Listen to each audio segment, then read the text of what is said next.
Bonjour à toutes et à tous, bonjour Antoine. Bonjour Sébastien. On se retrouve aujourd'hui pour parler de l'audit blanc, qu'on préfère appeler à Certifopac pré-audit. Voilà, c'est plus en accord avec la norme et avec la réalité de l'exercice. Mais il faut quand même qu'on réponde à quelques questions. Et pour commencer, première question évidente, un pré-audit, c'est quoi? Alors un pré-audit finalement c'est une mise en situation de l'audit initial où on va être sur une demi-journée ensemble à distance, en visioconférence, où l'objectif va être de balayer un maximum d'indicateurs pour que vous ayez réponse, en tout cas un compte-rendu définitif à la fin de cet audit pour avoir des éléments de réponse actuellement vis-à-vis de votre process. D'accord, ok. Ça se passe à quel moment et ça se passe comment? Alors l'audit blanc, enfin le pré-audit ne peut se réaliser qu'avant l'audit initial. Ok. Dans la réglementation, à partir du moment où il y a un certificat qui est actif, on ne peut pas réaliser d'audit blanc. Donc ça se fait en dehors de la démarche, ou en tout cas du cycle de certification. Ok, et tu as dit que ça durait une demi-journée, c'est C'est ça? ça, une Ouais. demi-journée. Ok, mais en une demi-journée, on peut voir tous les indicateurs? Alors non, pas spécialement, surtout quand on est sur, je dirais, une certification sur plusieurs catégories. Donc là, à ce moment-là, il y a plusieurs possibilités. Soit on est ultra efficace et il y a une préparation en amont et l'objectif va être, comme je viens de le dire, le plus efficace et de tout traiter. Hmm. Ou alors, potentiellement, on peut proposer, si le client le souhaite, de réaliser un audit sur une journée, à distance également. Mais voilà, c'est plutôt, je dirais, au choix du client. Ok, ok, ok. Pour en avoir discuté avec plusieurs auditeurs qui sont en charge des pré-audits, ils m'ont expliqué aussi que il y avait un test technique en amont Oui.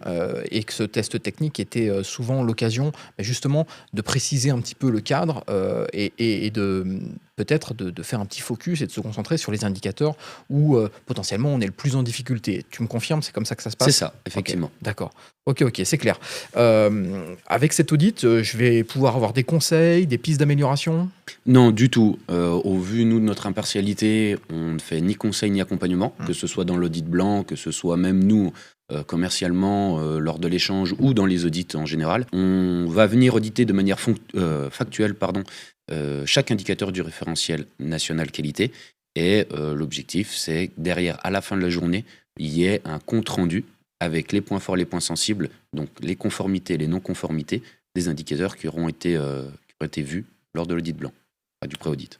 D'accord, d'accord, OK.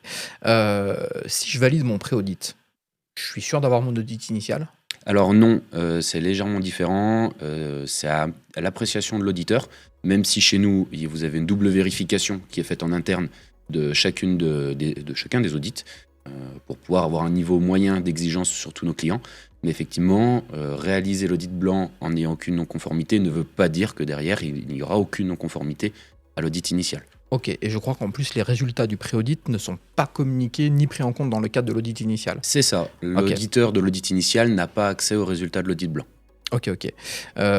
Très bien, donc si je résume, un pré-audit, c'est un diagnostic neutre et impartial, C'est ça, OK?